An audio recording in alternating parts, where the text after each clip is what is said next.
Yes, gwatuuliriza tukyali wano ku sharing ku Sambia sharing hall ewabadde wategekeddwa okusaba abuludda oluvuganya gavumenti nga lubadde lusuubirwamu still lukyasuubirwamu musuubirwawo omukulembeze His Excellency Robert Kyagulanyi Ssentamu lusuubirwamu Dr. Kano Kizza Besigye Meya Elias Lukwago yatuuse dda mu kifo kino era olunaku olwaleero njagala okutegeeza muganda wange nti webukeeredde gwe tweyungako nga poliisi n'amagye gasazeeko ekifo kino oluvannyuma lw'okulaba nga President His Excellency Robert Kyagulanyi Ssentamu amaze okuteekayo kapoziti nti ajja kubeerayo mu kusaba kuno kusaba I think kino kintu kyangu nnyo n'okutegeera nti kubadde kusaba si nsonga za byabufuzi nga nabo bwe bakuŋŋaanira gye bakuŋŋaanidde ne basaba ne bano badde bategese okusaba okumalako omwaka munange ekiddiridde poliisi n'amagye kusalako kifo kino nga bw'obalaba bayitirivu nnyo bakyetoolodde ekifo kiggale n'ebirala ebyefaanaaniriza weebityo njagala okutegeeza muganda wange nti essaawa zino omukka atiyagasa avuzeemu gwe yabadde yakatweyungamu kkaawo naye nga tewanabaawo okubaawo gwe baakutte nabo bikyabasobedde kuba balaba mu butuufu osanga kye bagaana tekyalibadde kugaanibwa kyalibadde tekigaanibwa kannaawo naye nga wenjogerera okusaba kuno bakyakulinnyemu eggere kakati wano weweebuuliza nti oba abantu abamu ba fairness mu ggwanga lyaffe lino Uganda weeriri nzijukirako emabegakaawo Prime Minister Nabbanja Robina yagamba lwaki Kyagulanyi Ssentamu saako ne banne olukuŋŋaana oba olukiiko balutwala Nairobi olw'okulaga abo abaatulugunyizibwa n'abaatuusibwako ebisago jasi kuba mwaka fanani wekubanga kusaba kuoyiriddemu amagye bekutyo kati okusaba okwo olukuŋŋaana olwo lwali badde lusobola okubeerawo wekubanga okusaba obusabe ate nga kubadde kugenda kubeera mu olwo woyinza obba kontrolinga kati awe neebuuliza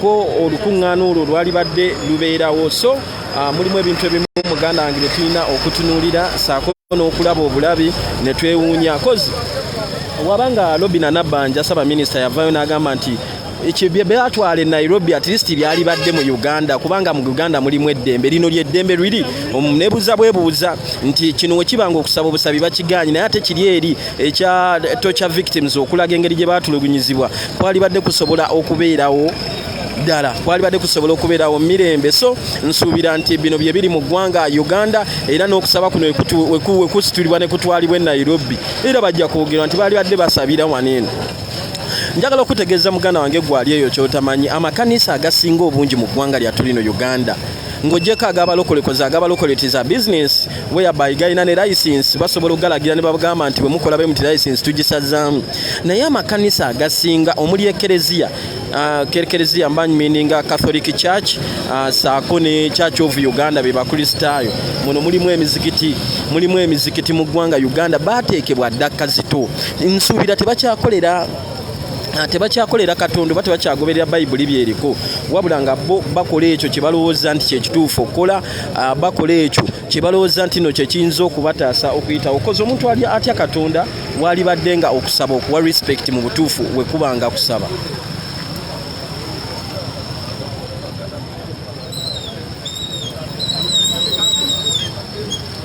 okusaba okubanga kulimu pressure amakanisa gana gasinga bagagaana okukkiriza bannabyabufuzi abali ku ludda oluvuganya naddala aba national platform okugenda mu amakanisa oba ekereziya ne bwe zivaayo buvi ne zigamba nti nno tugenda kusabira baseggirinya tusaba kusabirako mu kanisa yammwe eya Church of Uganda Lubagana Mirimbo bawwa muganda wange bateekebwako dda akazito tebakyakkirizibwa n'emizikiti kyekimu n'emizikiti najo kyekimu okiwulira kati wabasalawo bajja ku sharing ole ensambi eba babasabira begayirye Mukama Katonda olw'ensi bigenda mu maaso sako n'okumwebaza okumalako omwaka ate gwe n'oveeri n'ogamba ekintu kimu nti nedda temujja kusaba temujja kubaawo then tuba tutegeeza ki oba kiki ekiba kigenda mu maaso muganda wange essaawa zino tulinda okulaba nga ate president atwegattako tulinda okulaba nga Dr. Kanokiza Besigye naye atwegattako n'abalala bangi so we tuli wano eno okuweereza amanya nze Buganda Ronald Mugenyi amanya nze Buganda Ronald Mugenyi tugenda kuba muganda wange tukutuusaako buli kimu ekigenda mu maaso wano ensambya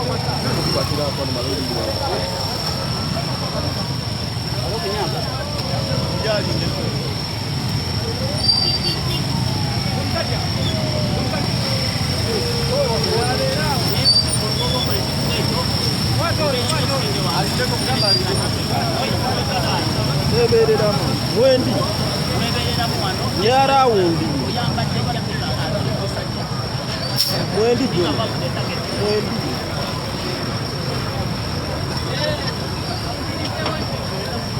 Wendi yona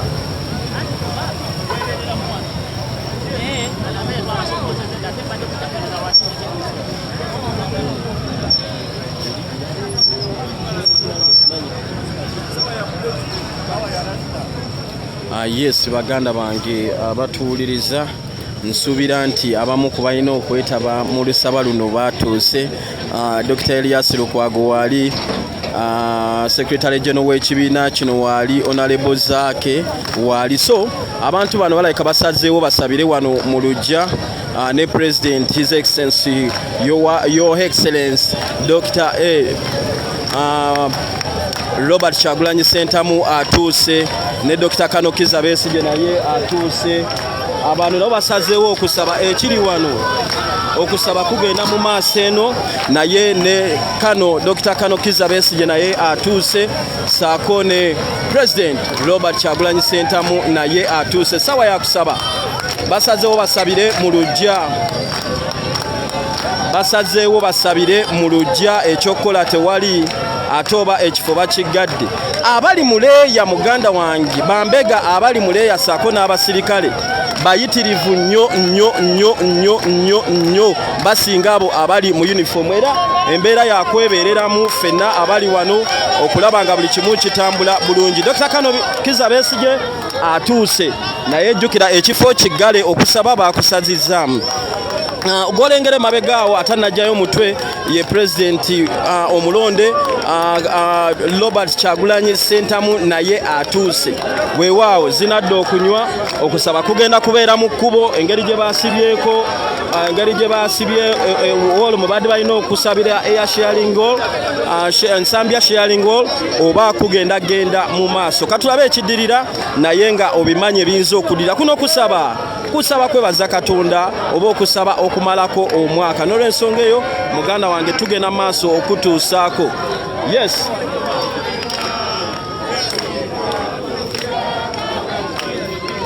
njagala okutegeeza nti amagye ne poliisi tebannafuna order ndala naye ng'essaawa yonna order zikyuka obimanyi essaawa yonna order ekyuka naye nga ye President atuuse ne Dr. Kanokiza Besigye atuuse kusaba ng'abantu bonna bwe babeera mu kusaba ng'abantu bonna bwe beetaba mu kusaba okw'enjawulo ne kuno bwe kubadde nga bwe bategeka okusaba entebe oba lwakitula naye ne kuno bwe kubadde. If I can defeat your father, who are you? Ekigambo ekyo president akikozesa nnyo. Yes, amanya ndi Buganda Ronald Mugenyi, muganda wange nkutegeeza okusaba kusazeewo kubeere mu kkubo. Basazeewo okusaba kubeere mu kkubo. Dr. Kano Kiza Besije agenda ayogereko ne munne Robert Kyagulanyi. Yes, lengero bwa Sseruganda.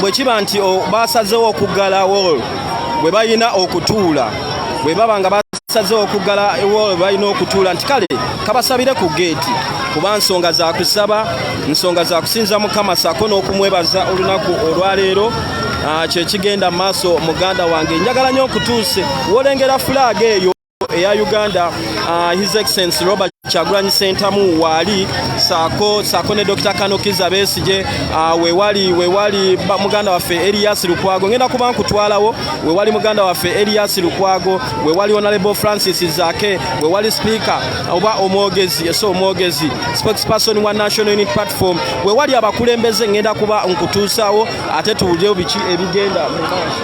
Bagenda kwogeresa nangenda kuba nkutuusaako muganda wange wano webali kanenyigewo kankozesa obukugu bonna obutuukawo kubanga abantu muntu muyitirivu nnyo naye kankozesa obukugu obutuukawo. Right.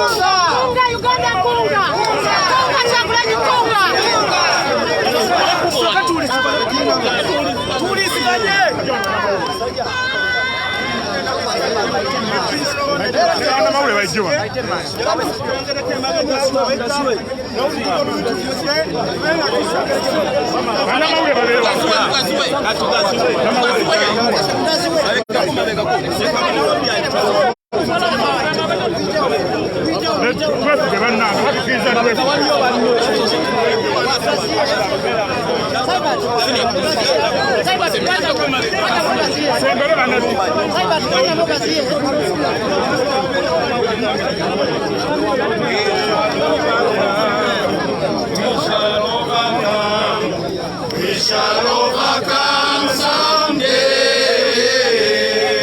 Deep in my heart, I do believe we shall overcome someday.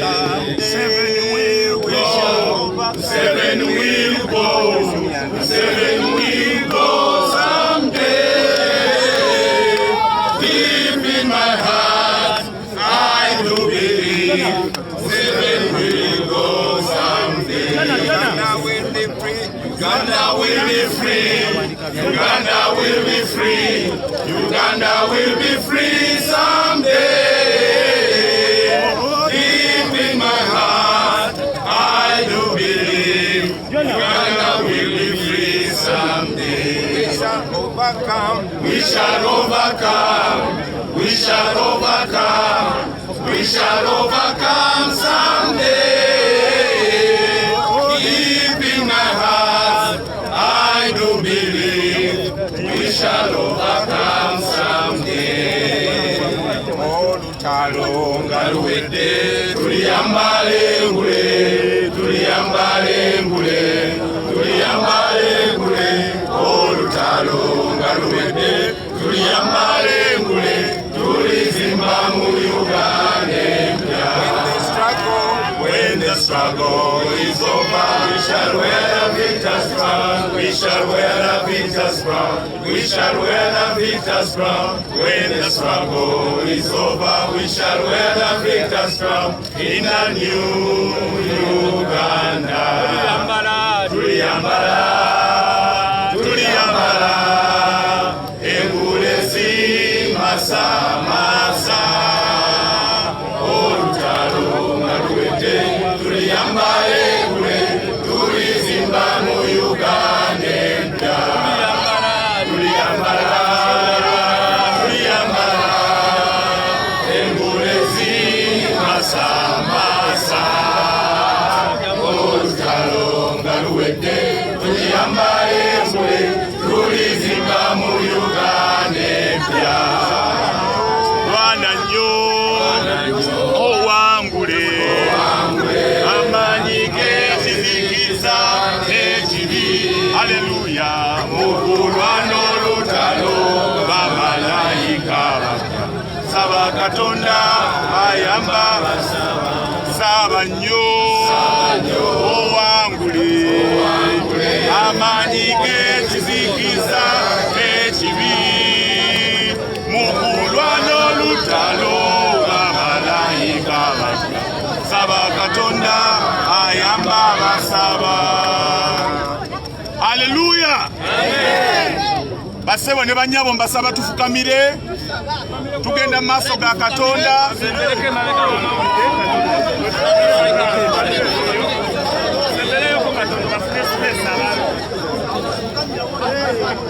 Tufukamire nga tusaamu Katonda ekitiibwa.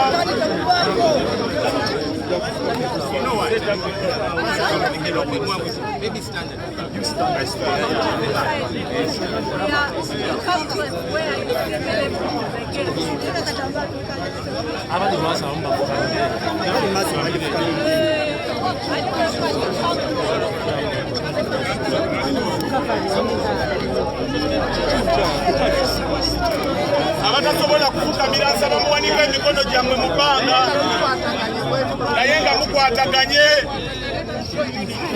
Basebo ne bannyabo Bayibuli egamba mu kitabo kya Ebyomumirembe ekyokubiri essuula bannaye tukakkane tusabe.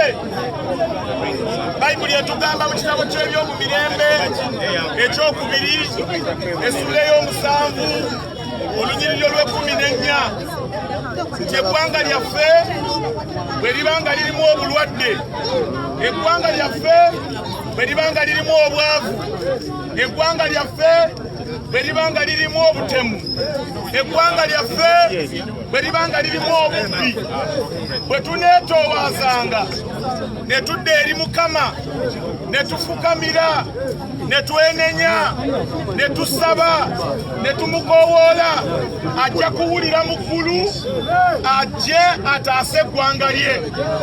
Basabo ne bannyabo tukulemberwa abantu abaliko emizimu. Mu kanisa ewaffe omuntu bw'abeerako emizimu bagigoba. Tuzze wano olwaleero okusabira eggwanga lyaffe kubanga lirimu obutemu n'ebizibu ebyo. Kati bwe bibanga bikukwatako tugenda kusaba naawe ng'osaba naffe mu mwoyo, mu linnya lya Kitaffe n'Omwana n'Omwoyo Omutukuvu. Yeggwe Katonda eyataasa Falaawo ku bantu ba Isirayiri mu Misiri. Twagadde eggwanga lye, Mukama omukisa gumugireko ddala. Webale Katonda wange, webale Katonda wange, Mukama. Kulanga ddala ne Katonda ayinza ebintu byonna. Kulanga Katonda atasumuludde, Katonda asumuludde eggwanga lino. Ddala bw'oleeseewo ebitonde ebijja Mukama wange, otyo bwe wayogera nti omulembe bwe guligaana. Enjigya zitalina musumba. Olwaleero mu ggwanga lyaffe Uganda abantu bo baavu banyigiriziddwa bakaaba emisana n'ekiro olw'obufuzi obukyamu obwa Sitaani obukulemberwa emizimu emabega wagyo, kubanga tumanyi nti greed omululu kuva wa Setaani, omululu oguli mu first family nga bwe beeyita kulaga bulazi nti sitaani yabali emabega okutulugunya n'okutta n'okubba. Bayibuli era etugamba nti sitaani yajja okubba n'okutta n'okuzikiriza. Tumanyi nti obulamu bw'Abannayuganda bangi buzikiriziddwa. Katonda waffe tumanyi nti ye gwe watutonda era n'oteekawo ensi Uganda. Tukukoowoola mu kiseera kino nga tetulina we tusobola kuddukira. Kooti tezikolera bantu, tetusobola genda mu kooti. N'obululu tebukyakolera bantu, tetumanyi kyakola. Kyetuva tuzze gy'oli Katonda ayinza byonna, gwe Katonda agaba obulamu ate ngatta. Tukukwasa ensonga za Uganda n'abakulembeze nga bwe bakungaanye wano olwaleero. Mukama tubaleeta gy'oli Dr. Kizza Besigye, Principal President Mwami Kyagulanyi Robert Sentamu n'abakulembeze abalala bonna. Mukama tubaleeta mu maaso go. Banyigiriziddwa left, right and center. Naye nga Bayibuli bwegamba titunyigirizibwa side ne side, naye tetumaliddwawo. Twagala okwebaza ti newankubadde bino byonna bibaddewo, Mukama okyatulekedde obulamu olw'ensonga ey'okulwanyisa dictator ono agende. Mu linnya lya Yesu tugoba emizimu egy'okweyagaliza, gikanywa musaayi, egitta abantu, egiwamba abantu mu zidroni. Mu linnya lya Yesu tugigoba mu Uganda, gituviire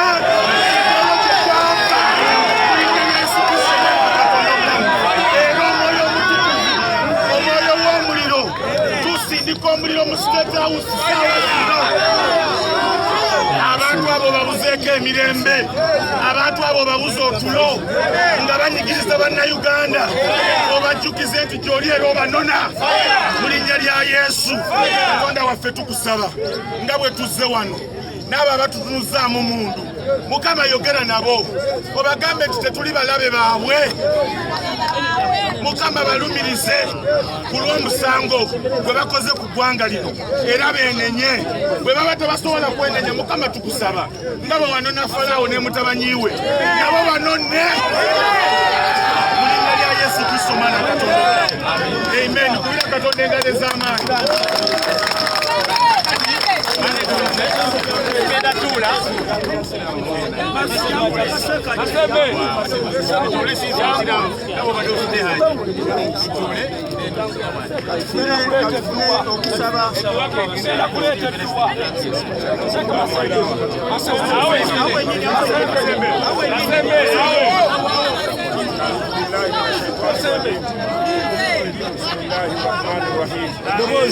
الله لا إله إلا هو الحي القيوم لا تأخذه سنة ولا نوم له ما في السماوات وما في الأرض. من ذا الذي يشفع إلا بإذنه يعلم ما بين أيديهم وما خلفهم ولا يحيطون بشيء من علمه إلا بما شاء وسع كرسيه السماوات والأرض ولا يؤوده حفظهما وهو العظيم. أي الله كتسبع وتشوس زيمو أبو أبابا مجتمع القرآن جعل أن نبدي أمثالكم وجاكتو سابا وبينا ماني وبجيكا ماني وابدي beyambisa. Ai Allah tukusaba abasajja bano obajjeko amaanyi ge beyambisa naffe otwaze ku maanyi abo. Subhana rabbika rabbil izzati amma yasifun wa salaamun ala al-mursalin walhamdulillahi rabbil alamin. Alhamdulillahi rabbil alamin wa salatu wa salamu ala rasulillah. Ya Allah nanyini buyinza, nanyini matendo gonna amajjuvu agatalimbuka endeevu bonna. Mungu tuli banafuffe we tuli wano. Ya Allah gwe w'amaanyi ali waggulu, wabula oyisiza muffe okutuukiriza ebyo bye weetaaga. Tukusaba nga tulina abakulembeze baffe bano, President Kyagulanyi, Dr. Besigye, Lord Mayor na bonna abali wano. Mungu kulyaza amaanyiziddwa. Mungu watugambe edduwa y'omulyaza amaanyi teriiko jjiji. Tukusaba nga tukutegeeza mu bwerufu kulyaza amaanyiddwa ku lw'eggwanga lyaffe, nga tulyaza amaanyiziddwa famire emu ekutte baganda baffe basibye, abalala ebasse tetumanyi na gye bali. Mungu ffe tuli banafu tetulina maanyi, naye ekyamaanyi kye tulina kusaba na kutuukiriza ebyo bye watugamba. Watugamba mu Busiraamu nti obwotamu ekintu kikwateko, kyogereko, tukyogeddeko, tukikutteko. Mungu tukusaba tukusaba otuyisizeemu otuukirize ya Allah bwe yatuukiriza n'osindika obuyinja bwe banyooma obwali ng'abalabe balumbye Kaaba n'osindika obunyonyi obutone nnyo obuvaamu obuyinja Mungu abo abatulaba ng'abanafu banafuye otufuule ab'amaanyi tubajje mu ntebe eyo tukwate obuyinza ya Allah tetulina kyakukola kinene tukulopera mwami Museveni ne famire ye n'abantu batunyigiriza ekimala naye Mungu batutaase ya Rabbi Mungu batutaase mutaasa gye wataasa Musa n'omutaasa ku Bafirauna ya Allah bwe tubanga tuli banafu oli w'amaanyi naye tukutegeeza obulyaza amaanyi bwe tuyina eri abakulembeze baffe batulyazaamaanyiza tugamba nti Mungu otuleetedde abapya abazze otununula ya Allah kwata ku bakulembeze baffe bano obaseeko obukuumi batukulembere ate naffe tubaveeko emabega bo tebalina kye bagusa tetuli mabega waabwe ya Allah tabaraka wa taala bo wateeka Alani Sewanyana mu kkomera ne Seggirinya Allah n'abalala abali mu makomera betumanyi ne betutamanyi gula amakomera ago obayimbule obataasa omutujju Museveni ne famire ye ya Allah tukuwongerera obulamu bwaffe tuzze mu kintu kino nga tuzze kusaba moto y'eggwanga yaffe egamba for God and our country so see for Museveni and our country tetusinza Katonda naye omusajja akujeemedde atuuse ne ku ddaala Firauna ye yatuukako n'azimba eddaala mbwakuno ne waggulu Museveni kati agaana n'abakusinza abagaana okukusinza Mungu omuddu ono yaani munafuye nga bwe wanafuya Firauna ya Allah tuwongerera nsaba otwanjuluza emitima emiwa yaffe ogyanukule mu lunaku luno olwasatu mu olumu bwe tutandise nga tesirwe tugenda okukoma tugenda kusaawa embeera yonna Mungu tuwe obulamu n'amaanyi tunafuye omusajja ono n'akyemalira alhamdulillahi rabbil alamin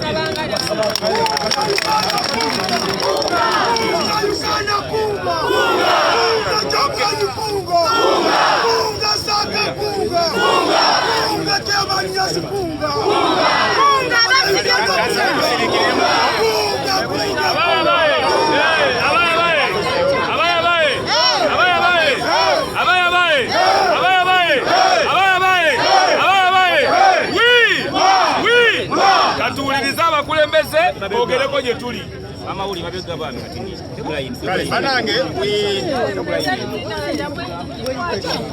nsaba tubeere bit organized batugenda kuwuliza kubiri akulembeze baffe. I don't know if you're fully complaining the mics and what. Is everything okay? All right, so we managed to be in a bit of order.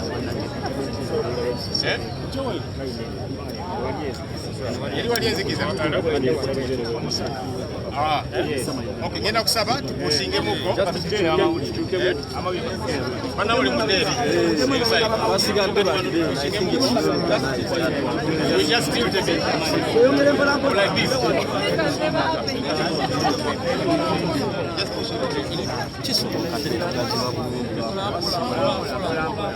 Kale, bana twabayise wano.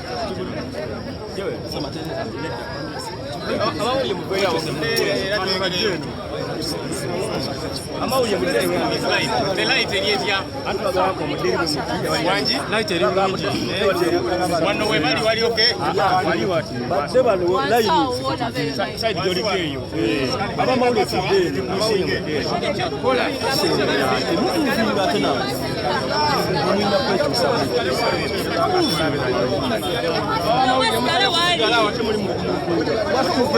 Amawulire mutema beka amawulire bananga wali okay kali kasoka katwateleze fora amawulire mabega bannaye muje kulayini mabega akabasola kukamaaso bakekole okay wano muje kulayini mabega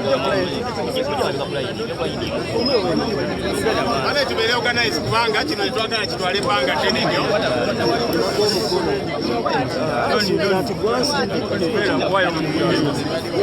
mwema yukofunira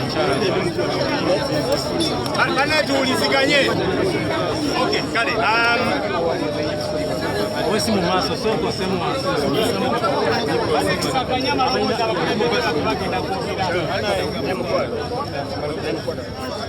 okay, twabayise wano olunaku lwa leero okusaba okuwanjagira omutonzi. Tulina bannaffe bangi batiddwa, bannaffe bangi bali mu makomera, abalala tetumanyi wa gye bali. ne bye tuyitamu mu ggwanga lyaffe lino netugamba nti fenga United Forces of Change bannankyukakyuka katujje tukwatire awamu tusabe awamu tuze tusabanga NUP nga tusaba feka banafa FDC nga basaba boka aba CPDP naki naye ku luno twagambye nti fena kitukwatako nti enkyukakyuka gye twagala ya fena nga United Forces of Change so kwegamba nti tuwanjagira omutonzi nga tuli wamu fena kyekyatulese wano of course nga bwe mulabye polisi basazeewo okugala ekifo kino wabukinze ne tusasula naki naye twagambye katugende mu maaso n'okusaba kwaffe wano mu luguudo kubanga omutonzi waali mu buli ngeri yonna abakulembeze baffe we bali ngenda kubasaba boogere gye tuli jatandika n'omuloodi tetugenda kuba na speeches nyingi omuloodi ajja kwogerako briefly owekitiibwa Kyagulanyi ayogereko ne mukadde waffe Dr. Besigye naye ayogereko gye tuli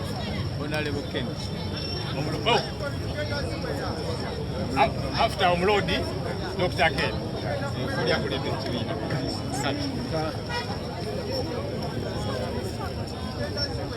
soka tuvumirira ne sekuvumirira enkola ekoledde olwaleero kino kifo kya kereziya twateeseteese kusaba era kereziya netukkiriza bulungi netukola nenteekateeka netusasula ekifo okusaba nekuteekebwateekebwa bulungi poliisi okuva ku makya yaggaddewo wano nga teyogera naffe tetuwadde ensonga DPC wekabalagala ali wano n'abawanvu n'abambi naye baaganye okwogera naffe batufudde ng'abantu abatategeera because bw'obanga oli mu yunifoomu yaffe ng'olina emmundu zaffe oli mukozi waffe olina okutuwuliriza olina okutunnyonnyola naye batulagiddeko amalala batulaze eryayo ekyo kikyamu tukivumirira ne sekuvumirira yenna era tetujja kukikkiriza kugenda mu maaso mu ggwanga lyaffe ekyokubiri nti tetujja kufukaamirira muntu yenna oba mwami Yoweri Museveni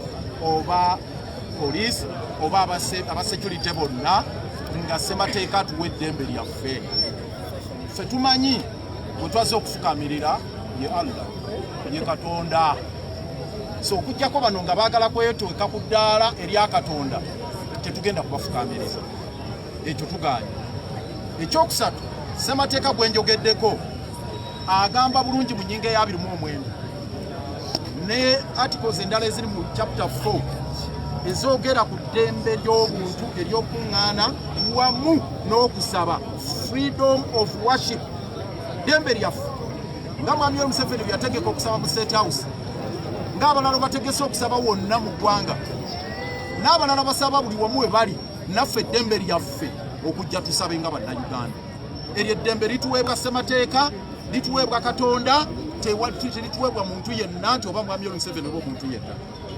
sembayo nti eggwanga lino liri mu kaseera kakatyabaga tumazeeko omwaka guno nga political space eri dominated ne family emwe ya mwami Yoweri Museveni oba eya Kaguta ne Kaguta family Kaguta oli omugenzi olaba Museveni ye yeetala buli wamu mutabani we Muhoozi be beetala n'ateeka birthday n'ategeka buli kimu n'olaba nti Salibusale yafungabiza gavumenti yonna ba prime minister ba vice president bamufunamira n'olaba Toyota nti ye chairman Toyota atambula buli wamu wabwogo n'asituka ne bamugamba gwe family yaffe tojja gyogereramu watuwasambuwasa ensi eno bagifudde ya family emu tulina okutya nti eggwanga lino obubonero obulizaayo mu dduka ne mu kuyiwa omusaayi bwe bubonero obuliwo akaseera kano era nga twagala okulaba nti transition oba enkyukakyuka eva mu family rule emwayo Yoweri Museveni egenda mu constitutional rule ng'enkyukakyuka eyo ya mirembe tetwagala succession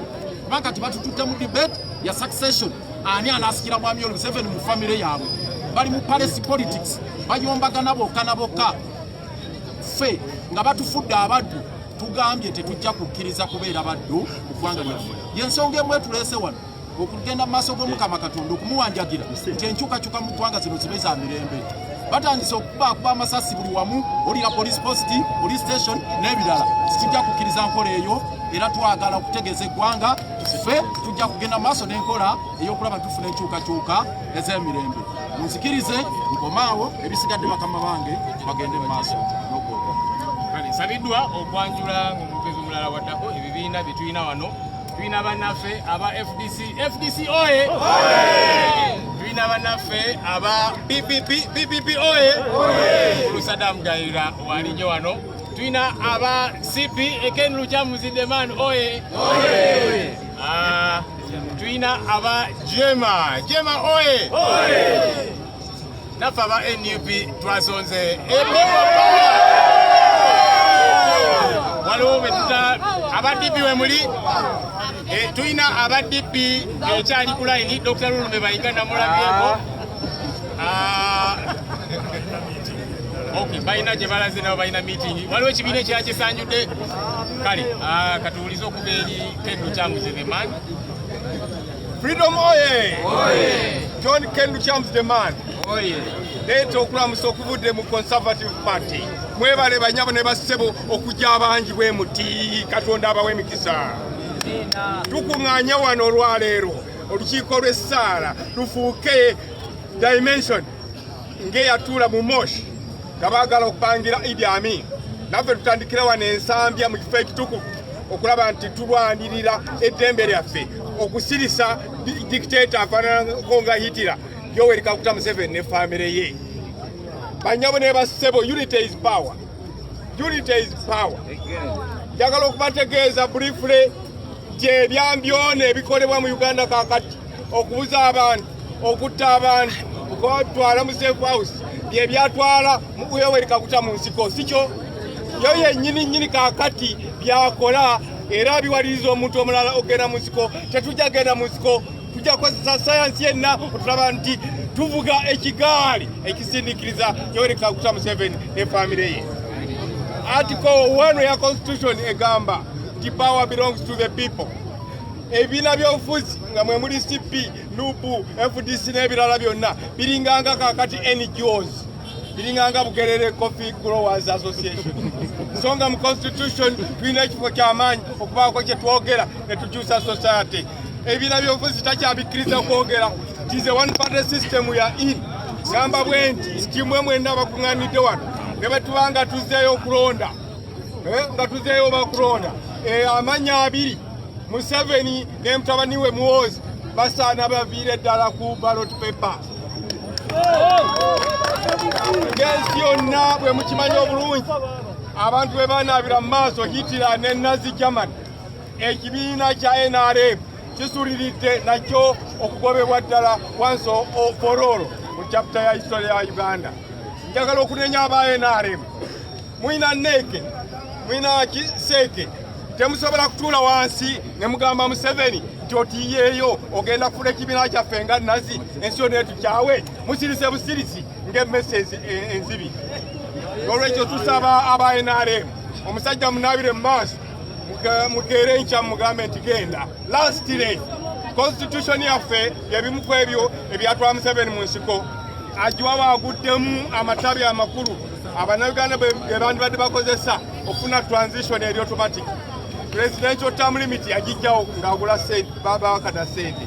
Age limit yagijjawo ng'agula babakana sente. Namboozi mukazi wattu atambula na byuma olwa debate gye bayagala efeiringe. Akantu kamu akabenchmark ke mwabadde musigazizza kwe kulonda. Osobola okujjawo Museveni ng'oyita mu kulonda? Obanga tekisoboka kitegeeza ki? It is a challenge on all the people of Uganda to rally behind our principles here so that we get rid of an omnipotent dictator. Thank you. Kakati ngenda kusaba president wa CP kubanga tuli wano as United Forces of Change. Wa PPP, sorry, wa CP amaliriza. Mkulu Saddam Gaira, president wa PPP, naye ayogereko for 2-3 minutes. Bebale nnyo bwana asenyonyi basebo ne banyabo, waliwo atasanyuse nga twegasse bwe tuti, waliwo atasanyuse nga twegasse bwe tuti, waliwo atakiraba nga twegasse bwe tuti. Museveni yekka yatayagala twegatte bwe tuti. Naye mwe mwenna mwagala twegatte tutya? Kino mwagala kiddemu kirabike buli we tugenda? Kye mwagala? Njagala kusaba ffenna abakulembeze fenna tetusobola kukulembera tuteekwa okuba n'omukulembeze atya abalala fenna ne tukola ki ne tumugoberera tulina kukkaanya fenna abali mu opposition nti ani gwe tugenda okugoberera saagala kumensioninga naye ntembagamba nti fenna ng'abakulembeze tulina okuba nga tulina icon tulina okuba nga tulina ki abenaremu tebalina omukulembeze si gwe bagoberera ne bw'aba nga abatwala mu nsiko ne bw'aba abatwala mu nnyanja kakati ffe tetukkiriza kututwala mu nsiko naye bwe tunaaba nga tunaagoba Museveni tulina kye tulina okukola kyekino kyetutandise ddi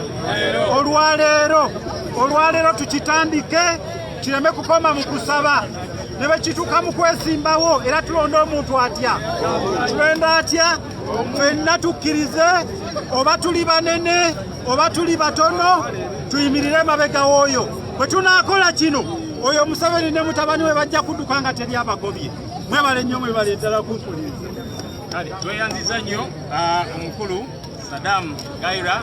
I think ekikulu ennyo ekiri important nti forces of change ziri wamu tugamba nti ate kakati tulonde omuntu omu naki ebyo byeri side tuli wano katikati wano twagala nkyukakyuka twagala ddembe lyaffe twagala ddagala malwaliro twagala abantu baffe bateebwe kyetuliko tuli wano ku nsonga ya kalulu nedda tuzze wano nga tugamba ffenna tukwatire awamu tuwanjagire omutonzi atusobozesa okukola ebyo tulina okukola tulabe nga abasajja bano tubafubutula katusabe okitiibwa ennyo Kyagulanyi Ssentamu Robert ayogere People power! People power! People power!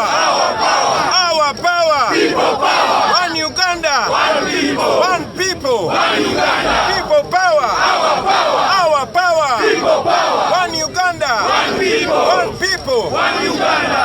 Baganda bange mwenna basebo ne banyabo jakozesa eddakiika ntono nnyo okusookera ddala tuli bantu banjawulo tuva mu bibiina byanjawulo tuva mu nyumba za njawulo naye kitugatta bwe bulumi ffenna bwe tuyina bwe baba bakusiba bwe baba bakuwamba bwe baba bakutta tebakutta nti kubanga oli wa FDC tebakutta kubanga oli wa DP tebakutta kubanga oli wa NUP tebakutta kubanga oli wa CP oba PPP bakutta kubanga owakanya nakyemalira ffenna batuganye okusaba wano si lwakubanga tuva mu bibiina bye tuvaamu abantu bangi nnyo bakkiriziddwa okusaba era bagenda kusaba mugenda balaba ku TV n'enkyanga basaba batuganye n'okujja mu maaso ga Katonda kubanga tuwakanya obutuju kubanga tuwakanya nakyemalira so kyekyo ekitugatta y'ensonga enkulu ennyo mu ggwanga lyaffe ate y'ensonga etugatta nene nnyo okusinga ensonga zonna ezitwawula so bwe tuba bakujjawo ekintu wano tujjewo ekintu ekyokwegatta bwe tubanga tetukwatagana tubanga abasibe saawa zino ndowooza mwena mukikiriza tuli basibe no batuganye n'ogenda okusaba Katonda lwaki kubanga tuwakanya nakyemalira ekyo nsaba kitugatte bwabaawo obuntu bwonna bwonna obutwawula baganda bange tuve wano tuyingire omwaka ogujja nga tuli wamu ekirabo kye tubawa bannayuganda ekisooka tusobola okuwa bannayuganda ebirabo bingi naye ekirabo ekisinga obunene kwe kubeera nga tuli bumu nga tetuli bumu just mu bigambo wabula ne mu bikolwa abakulembeze tutekinza step ezisooka buli lunaku naye bwe mutatuyambako okutekinga step yakubiri na yakusatu tudde emabega baganda baffe mwenna bamemba baffe bakulembeze bannaffe nammwe abatugoberera okumpi newala mutuyambe okwatagana temutuyamba kwawukana mwogere ebigambo ebitugatta temwogera bigambo bitwawula mukole ebikolwa ebitugatta temukola bikolwa bitwawula bannayuganda bakuumiddwa mu busibe okusingira ddala kubanga tutematemebwa ate tetutematemebwa nakyemalira eka wabula n'abantu baffe tuzenga tukibagamba neera njagala kiddemu kibagambe nti omuntu yenanga ebigambo bye n'ebikolwa bye bitugatta era nga binafuya nakyemalira oyo munnaffe ne bw'aba yambadde kala ki ate omuntu yenanga ebikolwa bye n'ebigambo bye bitwawula oyo akolera nakyemalira ne bw'aba yambadde kala ki so okwegatta omwaka guno ogujja kijja tuyamba nnyo n'abantu bajja tufunamu obwesige ensonga ey'okubiri njagala obajjukiza nti obuzibu bwe tulina wano mu Uganda kwe kuba nti mwe babajjako obuyinza oba oliawo omukadde wange Dr. Besigye n'ayongera n'akyogerako naye temulina buyinza tewali democracy ate ensi zonna ekiziza emabega kuba nti zikulemberwa zifugibwa muntu omu abbye buli kyabugaga kya ggwanga. Muli baavu kubanga nakyemalira alina obba kubanga muli baavu. Muli bubi kubanga nakyemalira abaagala nga muli mu mbeera bwetyo. Eddembe ly'obuntu liweddeyo saa zino we twogerera bali mu kutulugunya Baganda baffe mu zi safe house. Bangi tetumanyi gye bali. Tulina kubeera wamu ne tubirwanyisa. Nabadde nteeseteese okwogerako gye muli mu bujjuvu ku mukolo guno naye tekisobose tujja kitetenkanya ku mulundi omulala.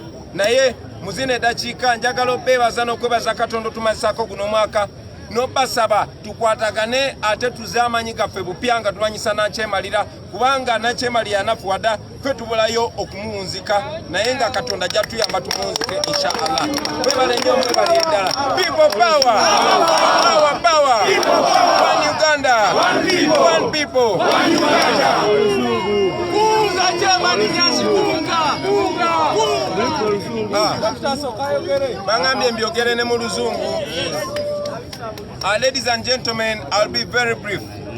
Number one, we are here to pray to the Almighty God. But we are blocked. We are not blocked because we come from NUP. Neither are we blocked because we come from FDC or CP or PPP. We are blocked because we are fighting against a dictator. They abduct you, they kill you, they imprison you, not because of the party or grouping that you come from, but because you are fighting against a dictator. That is what unites us, our pain. And our pain is stronger. The reason for our unification is stronger than any reason that divides us. So please, we the leaders have taken the first step in unity. But we cannot move further if you, our fellow leaders and followers, are not following suit. Please, in your words and your actions, make sure you unite us, not divide us. We've said it before, we continue to say that anybody whose words and actions, no matter which political party or group they come from, anybody whose words and actions are uniting us and weakening the dictator is a comrade and a friend. And anybody whose words and actions are dividing us, therefore empowering the dictator, is an enemy no matter what party they come from. Finally, we don't have democracy here, we don't have human rights here, and those are the pains that we are struggling to overcome, but we can only overcome when we are together. While I wish you a happy new year, I wish you an angry and aggressive year. Let us fight even harder to make sure that we overcome the dictatorship. Thank you very much. One people. People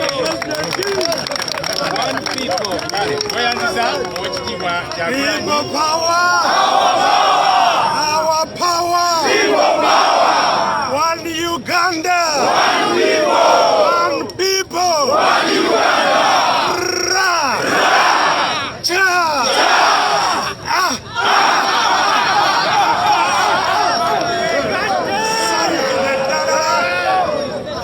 Sanyukidde ddala okubalaba mwenna nga mwegatidde wano ku nsambya gye tubadde tuzze okusaba Katonda. Era olwaleero abasirikale abajjudde wano bakiraze bulungi nti mu Uganda tetusobola kubaako kye tukoleramu nga weebali.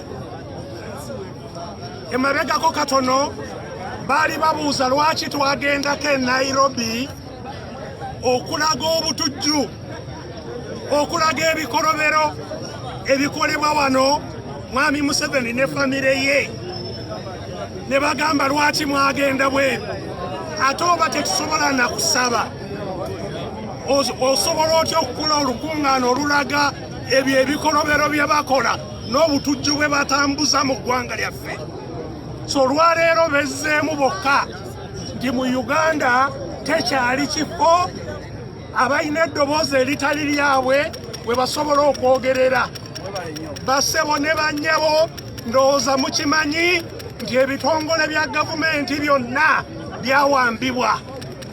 Byonna ne bweba palamenti abaagiwamba n'okulaga nti eri mu buwambe mwabalaba abaava mu ofiisi ya pulezidenti ne bakirira ne bayingira palamenti ne bakuba buli mubaka ali mu palamenti. Bakyali ku miggo nakati. So palamenti eri mu buwambe.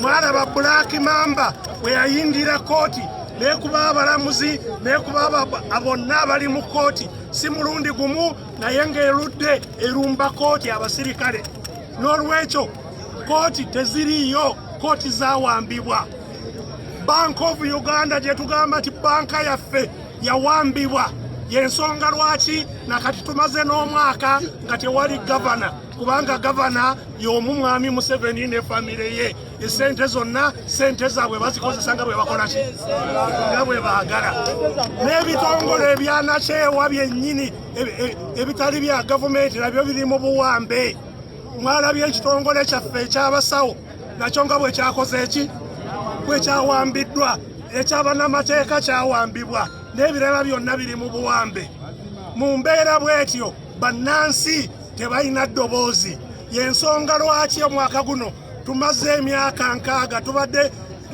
tuweze emyaka 6 kuva lwe twafuna obwetwaze naye mu myaka 6 tewali mukulembeze n'omu bannayuganda gwe baali batutayingire mu bukulembeze bw'eggwanga lino buli mukulembeze emmundu ze zimuleeta buli mukulembeze emmundu ze zikola ki ze zimutwala tetujjanga mukulembeze yena mu bukulembeze mundu zokka ze zibajjawo ekitegeeza tetulina buyinza n'akalulu ke twogerako tetukola ki tetukayina so bassebo ne banyabo kitegeeza teri kutunula ate ku puroguramu ya mwami Museveni nti tulinza 26 tutunuulidde 23 okwejjako omutawaana 23 tulabe nti buli omu akola kyonna ekisoboka tulabe nti kyabika 23 ekirungi bwe tutuukidde wano abamu balowooza nti ffe ababadde tulwana nti ffe tunafuye naye ndowooza bw'otunuulira famire ya mwami Museveni n'enaalemu ye n'embeera gyeyuuga kati omanya anafuye yaani anafuye ye mwami Museveni ne famire ye kati tekyasobola na kumuwuliriza ayogera bino boogera biri bona n'olwekyo ke kaseera tubataayize eggwanga lino lidde mu mikono gy'abannayuganda 23 mbasaba ebintu 2 byokka ekisooka gwategedde tegeeza munno ti 23 mwaka gwakwekolamu ki omulimu tegeeza munno atanategeera ti 23 kwekolamu omulimu nkusaba ekyokubiri tutandike okwekolamu network etugatta ffenna nti bwe tubanga tugambye nti ku bbalaza kino kyekitambula buli omu yenna gyali alabe ng'avaayo kyekitambula ffenna tukyegatireko kikole kitambule so bassebo ne bannyabo nze ndi musanyufu y'omwaka guno okusooka tugumaze nga tuli bumu tugumaze ffenna nga tuli ki nga tuli bumu era tusigale nga tuli tutya tuli bumu tulwanire wamu 23 Katonda naye nga mubeezi waffe yatuwulira wano ne bwe bagaddewo yatuwulira nga ye mubeezi waffe anaafa affe anaalama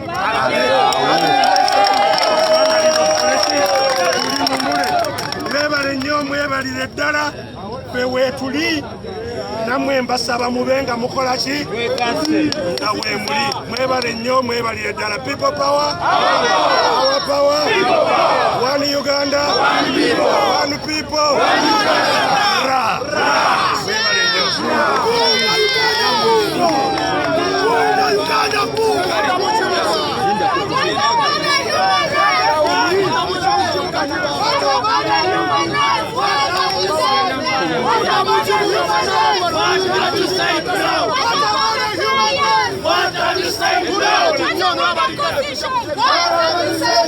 What about us?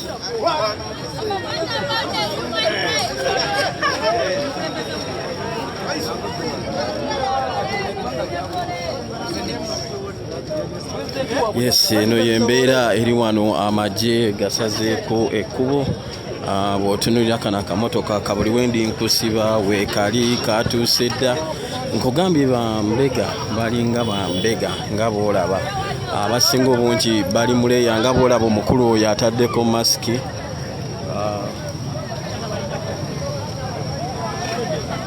yeno embeera eriwo mu Uganda wange.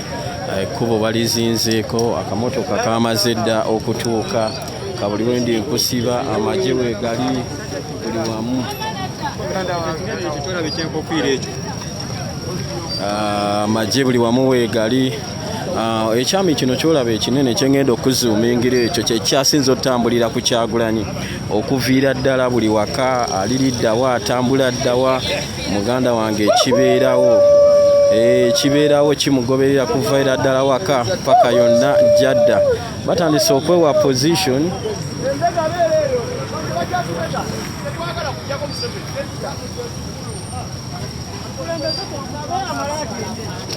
Batandise okwewa position naye ng'ebigambo by'omukulembeze byo mubiwulidde. Tuli nsambya kubadde kutegekebwa kusaba United Forces Change nga baagala kusaba.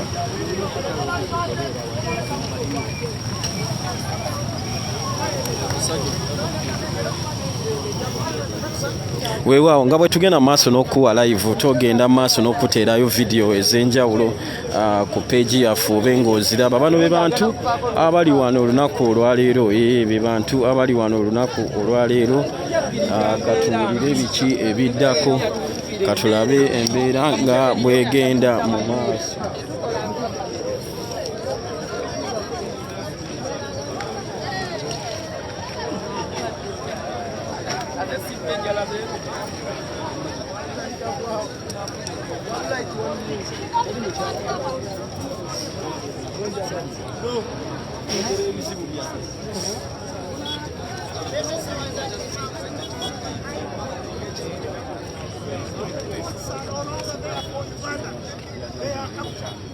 The Bank of Uganda and our economy is captured.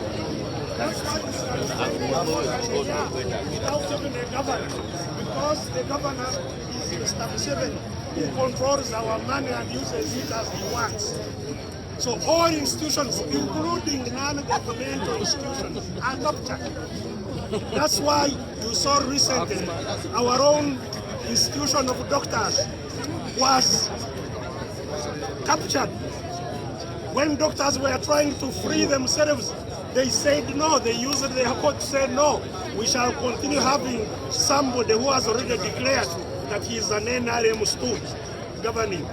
That's what has happened to the law society. So we live in captivity as a country, and as such, our people have no voice. That's why this year we are marking 60 years of independence. Independence in courts, because in all the 60 years, Ugandans have never lifted anybody and put him in the office of the president to lead the country. All leaders in 60 years were brought by guns. All leaders in 60 years were taken away by guns, meaning Ugandans have no voice, have no say. That's why I say we even have no vote. And therefore we cannot look at 2026 anymore. Yes. You saw what happened last year, this year in the by-elections. In the by-elections in Omoro, in Soroti, in Kasese, in Kayunga, in other places. We should not put our eyes on Museveni elections. Let's now put our eyes on 2023 to liberate our country. Yes. Not again looking forwards. We must liberate our country as quickly as possible. Those who are saying the opposition is weak, they don't know what weakness is all about. The opposition has been fighting all this time in terrible conditions. But the ones we have been fighting, if you want to know what we have done to them, look at the family of Museveni. Now everybody is just shaking. Nobody can tell who is the head of Museveni's family and who is the bottom. Everybody is just in total confusion. That confusion is a result of the struggle that we have waged against them all this time. And therefore, this is the right time for all of us to unite as we have done and free our country. I am very, very excited as we end this year to see the unity we have and the determination in the people of Uganda. 2023 is the year that everything should happen. Wake up everybody who is out there. Let them prepare. Let us continue organizing so that if there is some instruction, let us do this. Everybody knows what to do. Let us have the coordination, strong coordination. And that's what we are working on together every day. So that 2023 is the year of change. Thank you very much. I wish you a happy new year, a year of success. My brother has called it the year of revolution. This is the year of revolution. Yeah. We must take it with full grip, no turning back, only moving forwards. We must only move forwards. Thank you very much and God bless you. Thank you.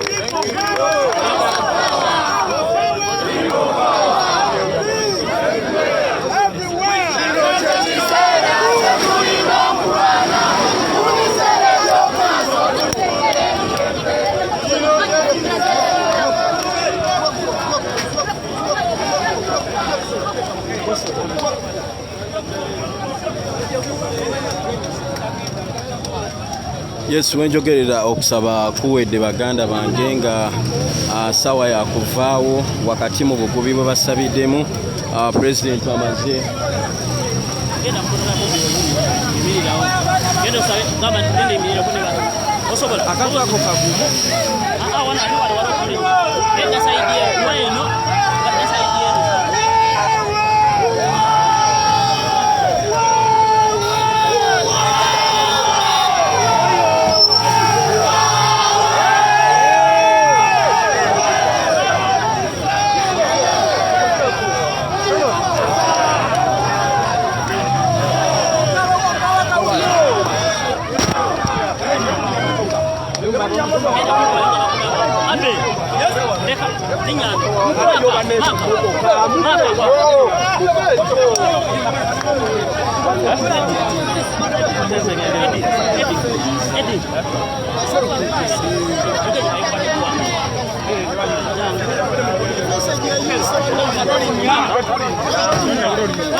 Yes, abatuulira tuli ne His Excellency Robert Kyagulanyi Ssentamu bwe tutyo munnange tumaliriza nga poliisi bwetyo munnange ezibye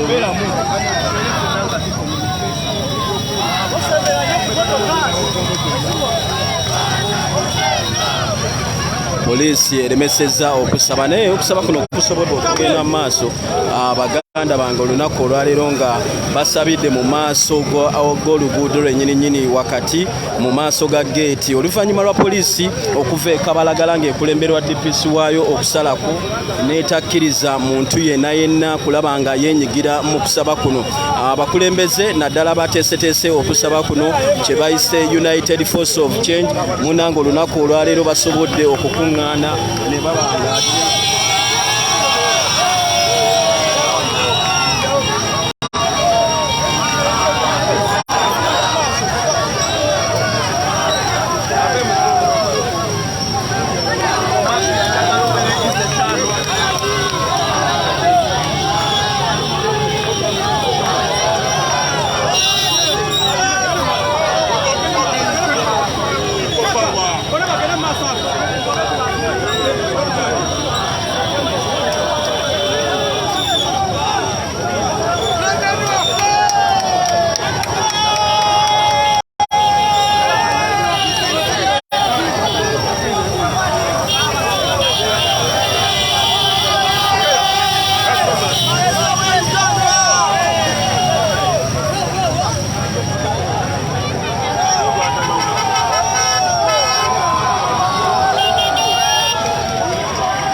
kyetwogerera wo poliisi n'amagye bimaze okusalako mu maaso waje tugenda naye katulabe waje tunamalira baganda bange naye nga yo poliisi n'amagye ekuba eringira ekibuga baligaddewo wakati n'akamotoka kano kabuli wendi nkusiba nsuubira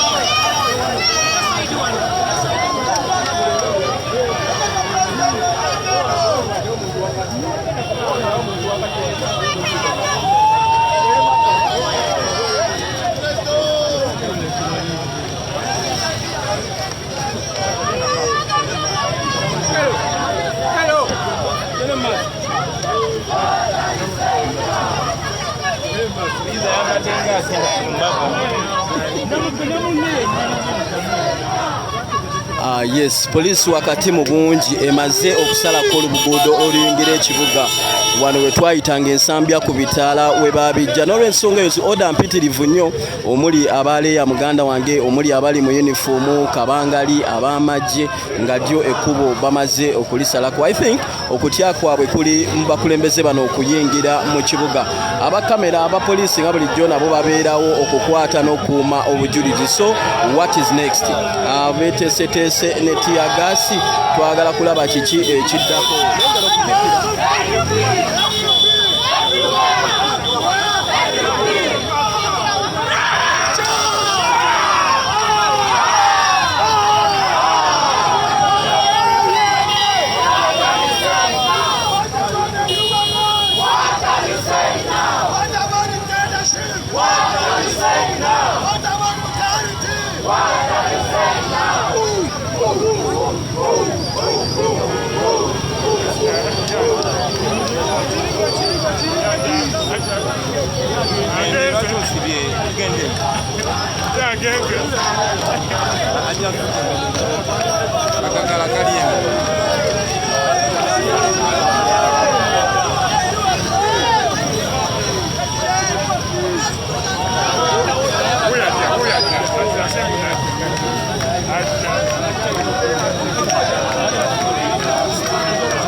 Yes, ebyo munnange bye bifuddemu olunaku olwaleero naye nga abaganda wange ekimbeera eri mu ggwanga n'abasirikale bennyini abamu banyiga ku pulezidenti AKATIISA wakati mu ssanyu naye bambi batya olw'embeera y'ebyobufuzi eri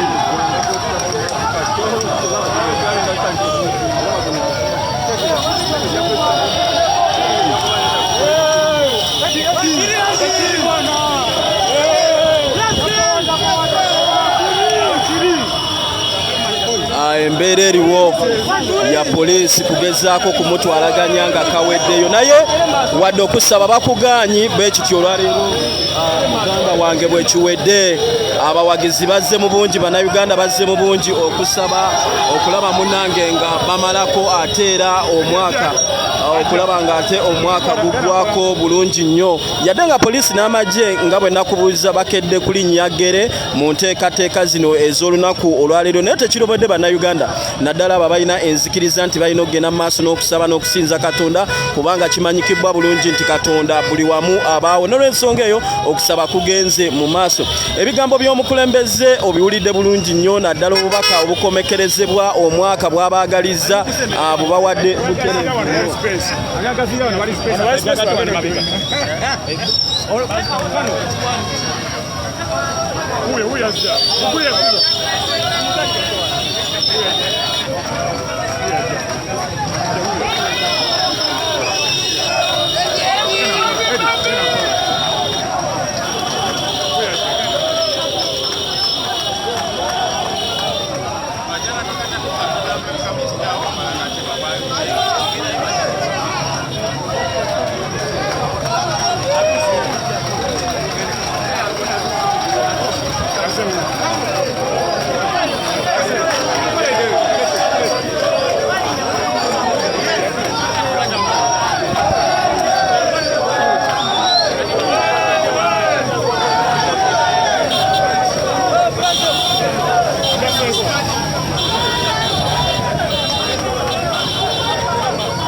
Yes, weewaawo nakola tukyagenda maaso. Mr. President agenda awubira ku bantu be. Erya Edmuto Werigana. Edmuto Werigana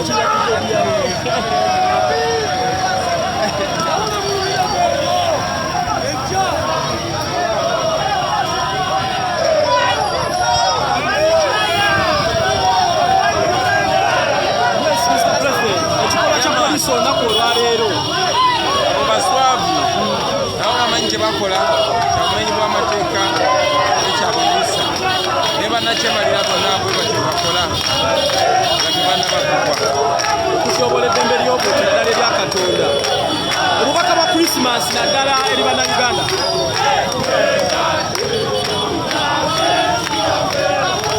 Mr. President, obubaka obukalawo omwaka eri bannayuganda mwegatte mwenna mulina ebibagatta bingi okusinga ebibaawula.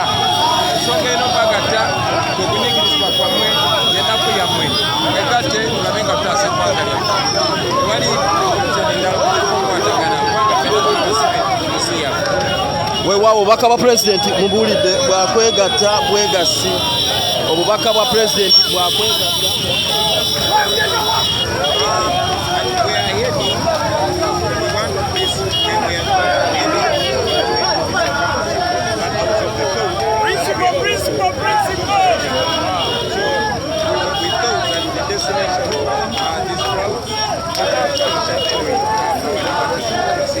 I was thinking that I had but they follow us.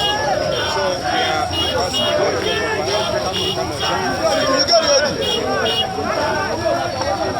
weewaawo obubaka bwa pulezidenti mubuulidde naddala obw'omwaka abo bawadde bulungi nnyo ebigambo ebibaddewo naddala poliisi okugalawo. Agambe kino kintu kya bwewuswa ate era kya nsonyi nnyo, kya buseegu nnyo. Bwatyo munnange bw'ayogedde. Tugende maaso n'okwongera okubeera ekimu ebyo ebigambo abigambye.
Olunaku olwaleero lubadde lwa kusabira ggwanga n'ababaddeko mbadde nfunyemuko obuzibuzibu, naye abakulembeze basazeewo okuyimirira mu maaso g'ekizimbe kino basharing wall eno okusabira era emisa etambudde bulungi, ebigambo bibadde birungi byakwegayirira mutonzi okulaba nga amalawo enteekateeka zino zonna Nakyembalira Yoweri Kaguta Museveni zakola, omuli okutulugunya bannayuganda, okuwamba bannayuganda, omuli okutta bannayuganda, enkwe, enguzi.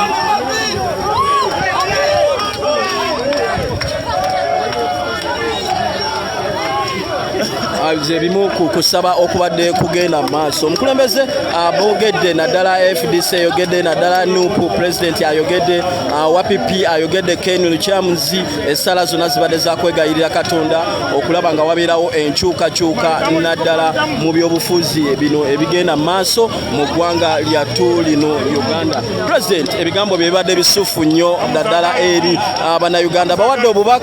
Abawadde obubaka munnange obugalawo omwaka obusuufu mubuwulidde. N'abaana bonna balinye boda bagende.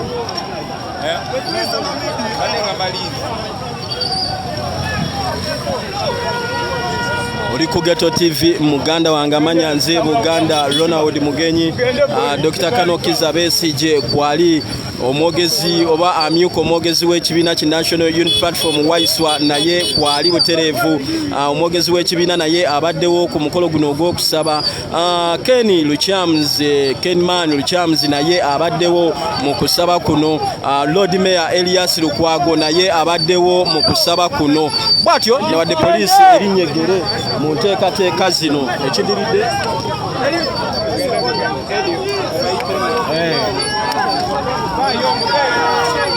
wenjogerera essaawa zino poliisi esazeeko wenjogerera essaawa zino poliisi esazeeko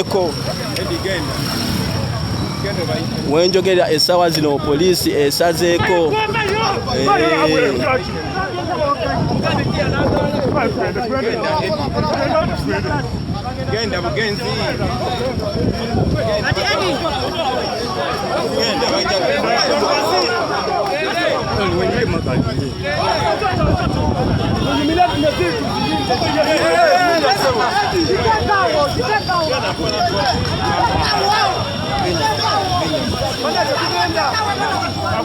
Ekiriwo mugana wange poliisi egezaako kugaana bantu kugoberera oba kutambula ne bakulembeze baabwe nga bamaze okusalako ekkubo wakati mu kugezaako okubakuba kibooko naye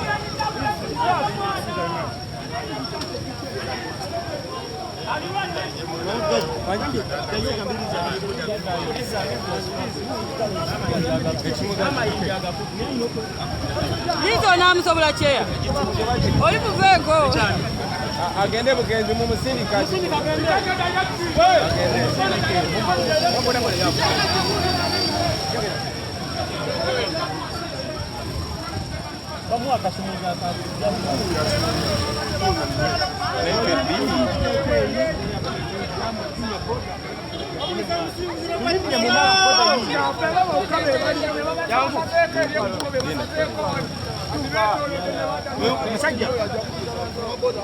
oyo mwana mukuzo mukilindire mu maaso waje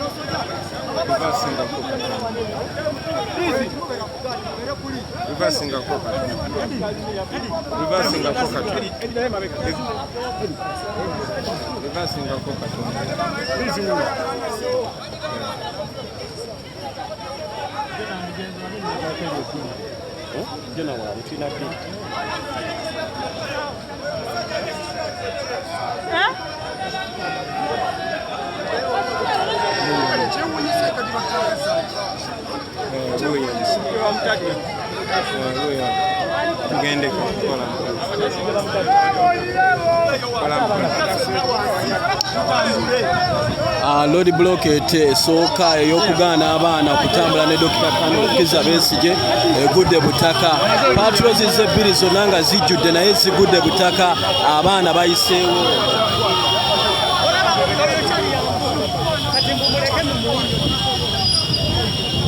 Enteekateeka esooka egudde butaka. Ekigendererwa tekinnamanyikwa naye ng'abongedde abasirikale mu Jafanga emabega okusinziira nga bwe tulaba, naye Bannayuganda bo bamalirivu kozi bamanyi kiki kye baagala. N'olw'ensonga eyo katutambule tweyongere tugenda kuba tukutuusaako buli kimu ekigenda mu maaso.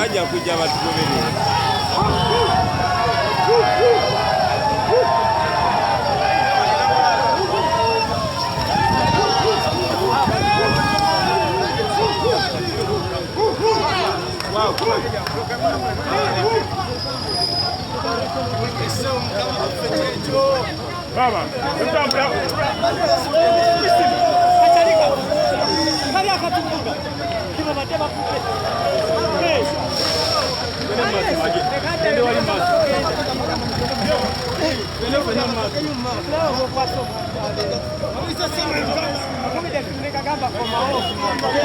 Weewaawo tukyagenda mu maaso tusimbudde tweyongerayo naye ng'enteekateeka esoose eya poliisi okugezaako okulemesa Kyagulanyi abantu omuwerekerako egudde butaka.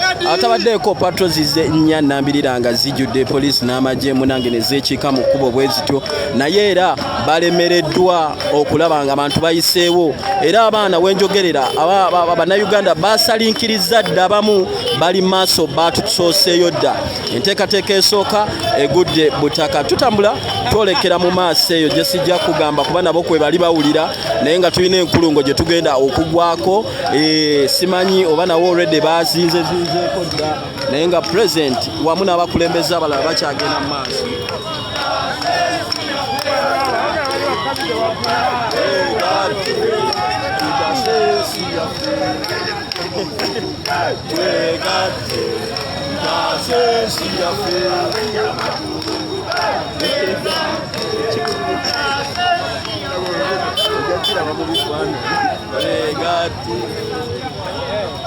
Muganda wange Munnayuganda aliyo njagala okugamba nti omukwano gw'omuntu bakye bayita natural love nga sinkake bukasisingule tosobola kugistopinga because right now wetwogerera abantu bebagezezzaako okulemesa okuyitawo okuwerekera omukulembeze batuuse dda mu maaso era ng'ekkubo lijjudde ekyo nno munaye kyenyiza okugamba nti natural love mu baboda abali wano tewali gwe bawadde yadde 10 ky'amafuta tewali gwe bawadde t-shirt wabula Bannayuganda abalumirirwa ensi yaabwe abaagala eddembe mu nsi yaabwe abaagala enkyukakyuka y'eddembe mu nsi yaabwe.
Right, mugana wange aliko njagala okugamba nti bagezaako okulemesa kyonna ekisoboka abantu bano obutawerekerako His Excellency Robert Kyagulanyi Ssentamu ne munanga abantu bawaganya ne bajja we bagaana bali bana abalala ne beegattako we bagaana abalala omulala najja ne yeegattako kubanga natural abantu bamwagala ng'omuntu baagala nsi yaabwe we kubanga omusajja yali agenda bombo kumuwa obuyinja busatu n'ayita mu kibuga nga tewali amukutte ku mukono n'agenda ebbombo wakati mu bantu baguze emitwalo 3 nga tewali amukutte ku 10 then why not Kyagulanyi atawadde yadde omuntu 10 naye nga omuntu ajja because of natural love ajja olw'omukwano gwalina ogwa ddala omukwano gwe tuyinza okuyita mu nnamaddala.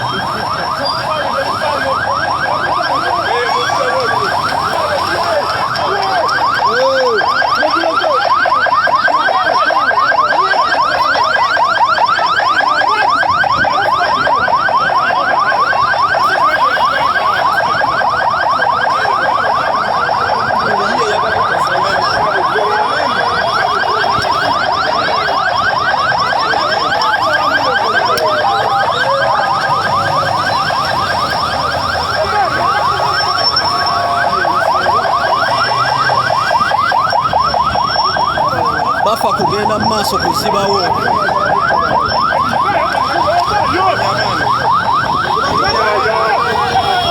polisi efa kugenda kuziba Jinja Road.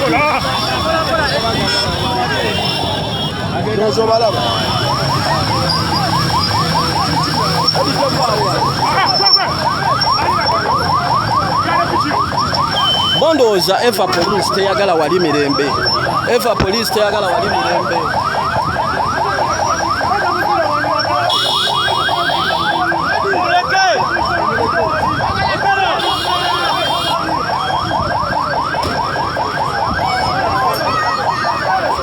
Kosa abantu batambula bulungi bwate.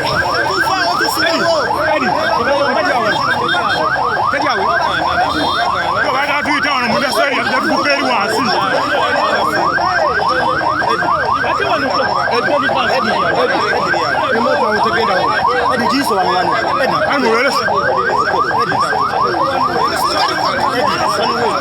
Sekatulia komandi ya president.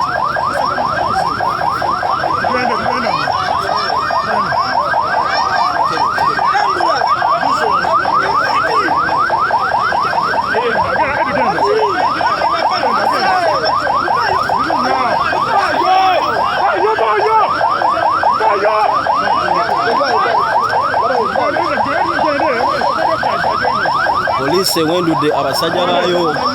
Bana muva mukubo. Mukubo bayo. Agenda itakawo. Wewe. Patrick wano. Hello. President abasajja banakuko.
Yasalidde wali n'agenda.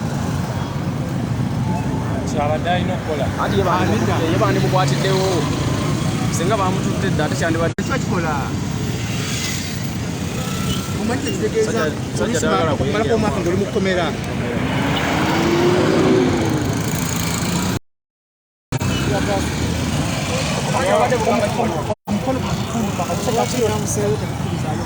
Omusajja avuge mu luba. Sasa n'embeera ize naye kasita butandise.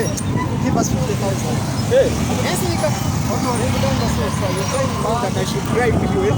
Okay, you know that I'm filming this. Baba, let's go to your boss. No, let's go to your boss. I'll show you this.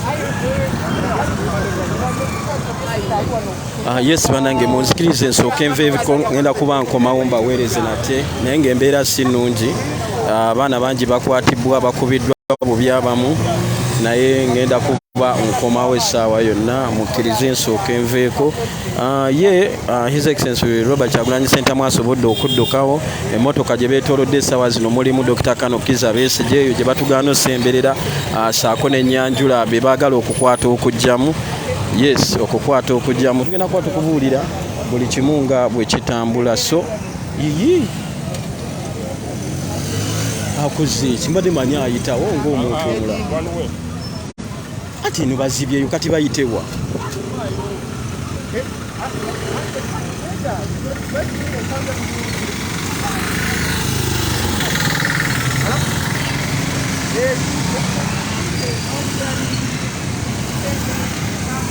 Laba ekimukwasa kakuufira kakeepu kayambalidde muli akamyufu. Abugaka bamutujje. Ali mu motoka nsi mukabanga Leero bamutujje begenda bikesimbu.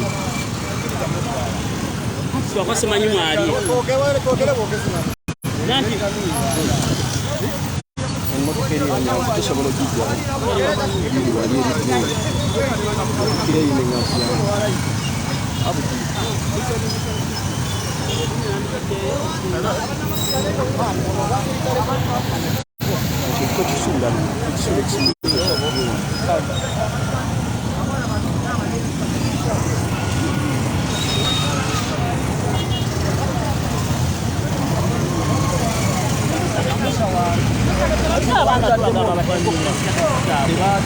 nze kuba bunkutte ne buŋŋamba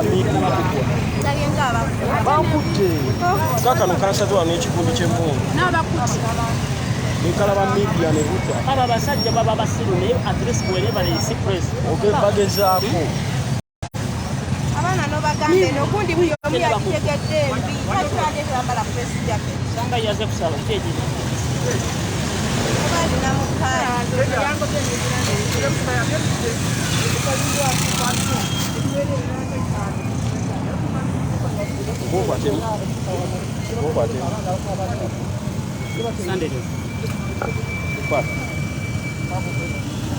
Jona yino mugongo naye bugikutudde simanyi oba ekyakwata kansiseeyo ne kakutula wano wansi sama malayika naye bamutu